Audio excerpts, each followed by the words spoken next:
Wood, smoking on my dragons, divine righteous, almighty greats, overachieving, never slack. And I am back with Beau of the fifth column.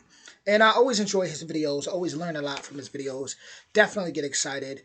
Right now, we got Let's Talk About a New Indictment for Events at the Capitol.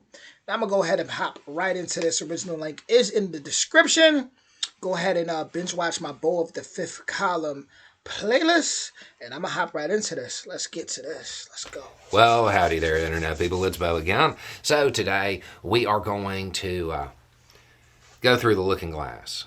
We're going to follow some events and see where they lead us. Because for quite some time, ever since, that whole thing that happened up at the Capitol happened, there's been a person that has gotten a lot of attention. And it's not the person you're thinking about, it's somebody else. For most people watching this channel, you probably heard the name but didn't hear all of the theories that developed about him. The person's name is Ray Epps. Now, it's one of my favorite little rabbit holes to follow down when you're talking about all of the theories that emerged right after the 6th. Most of these theories emerged in an attempt to deflect blame from those people who were truly responsible, those people who really set things in motion. And some were deflecting blame from those people who were tricked by them. Okay? Ray Epps is one of those.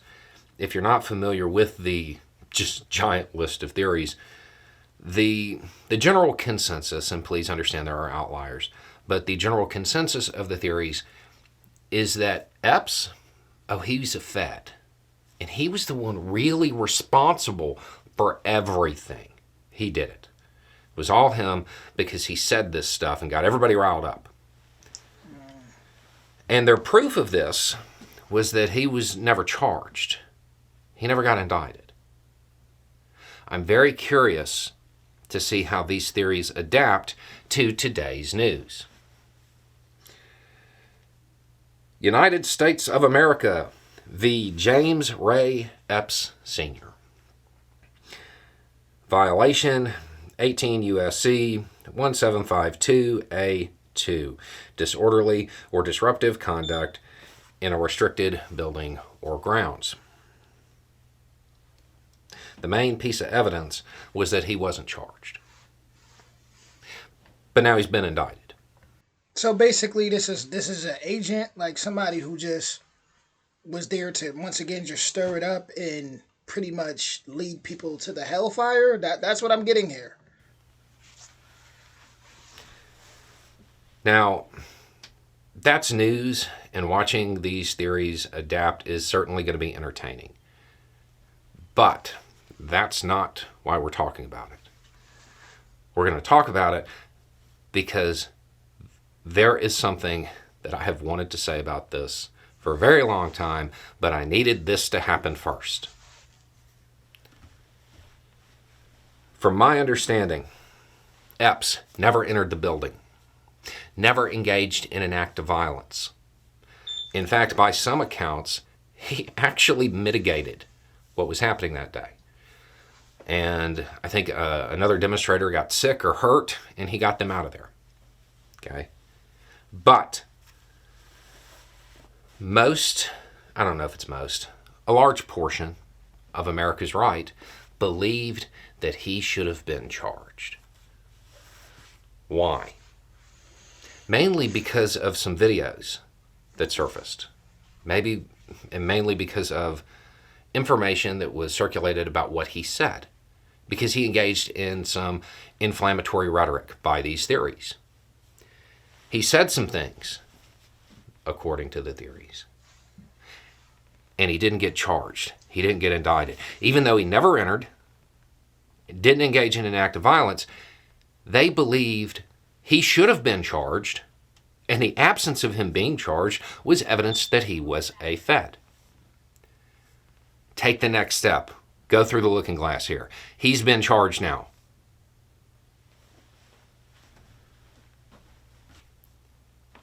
a large portion of the American right believed this man should have been charged for things he said because it riled people up.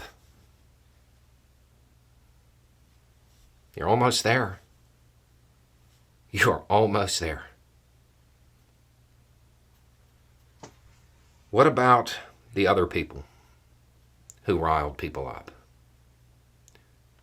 The other people who, not according to some theory, but through tons, reams of physical evidence, we can show that they did engage in a bunch of inflammatory rhetoric, that they did rile people up. I'm gonna have to pause right here and just say, like, I mean, usually from what I know about the law and how things work, everybody gets it. Everybody gets it. I mean, when I was 16, I was at a bazaar, this event in my hometown, and I broke up a fight between girls. And while I'm breaking up the fight, this cop starts walking towards me, like angrily, like, coming towards me. As he does that, one of my friends like gets in between, like kind of grabs me, like, come this way. I'm like, hold on, get off me. Like, I'm not even upset. Like, what's going on? Like, why is he coming towards me? So the cop literally puts his hands on me, like, come here. I don't know why he's doing this at this point. Long story short, the cop slips. He slips, and at this bazaar, you had a whole bunch of troopers, sheriffs, and different cops from different counties, because all the different school districts were all the kids, all the teens were all at this bazaar. So all I remember was seeing them all rush towards me, literally in slow motion. The troopers, the sheriffs, Endicott Police, Johnson City Police, Endwell, Binghamton Police, Windsor. I mean, Shenango Fork, Shenango Valley. Like, everybody's just, ooh. And before I know it, I'm on the ground getting pepper sprayed, all type of stuff. Long story short, I got charged with, one of the charges was starting a riot. I didn't do anything. Those that chose to help me, people that seen that I didn't do anything, and so many people got involved, is why I got charged with starting a riot. So, um, on that one, Beau, I'm gonna have to say, like, usually from my personal experience, when something happens, everybody gets it. That's my personal experience. Everybody gets it. I got charged for something I didn't even do. Literally.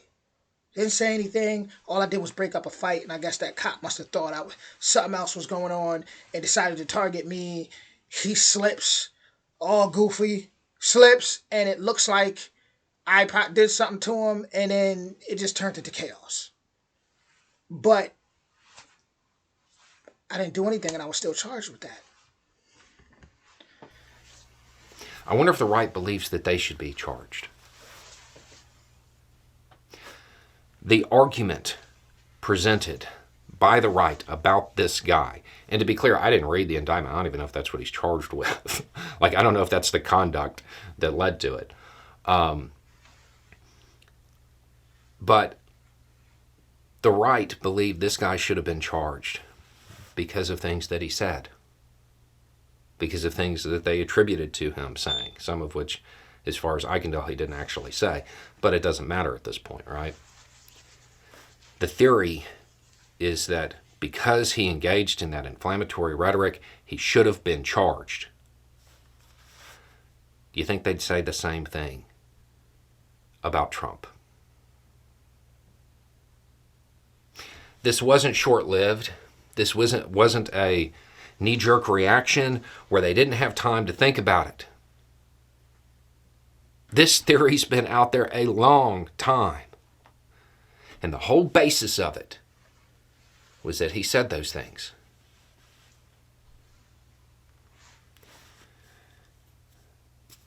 That's just something that I have. It's definitely tricky, especially the situation I explained. Obviously, my situation was completely different. Didn't have nothing to do with storming no Capitol.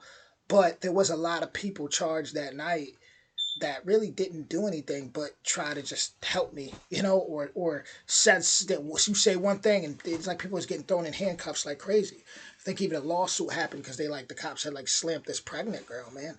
But yeah, so it's like I'm just trying to use what the closest um things things that I've been through that's closest to what he's speaking about, to try to just understand it more. And in that case,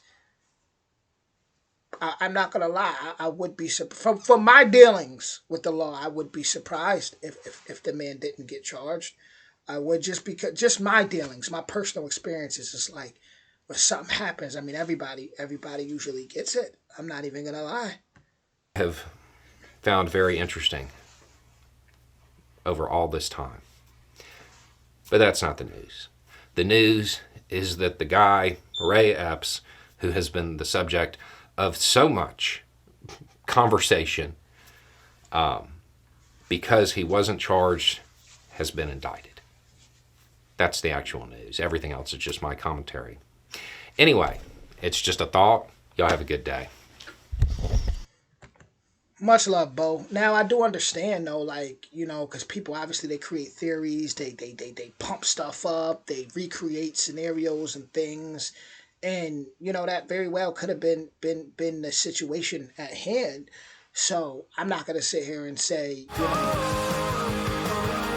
I'm not gonna sit here and say I disagree with that at all. I'm just gonna give my personal experience, but like I said, that's a completely different situation, and um, once again, there's a lot of people, once again, with agendas who would love to, uh, create different things in order to make, to sway people over, or make their whatever their agenda is, make it seem more, real, or just create this false reality that they're trying to, have people subscribe to. So I don't know. I don't know. You guys let me know what you think in the comments.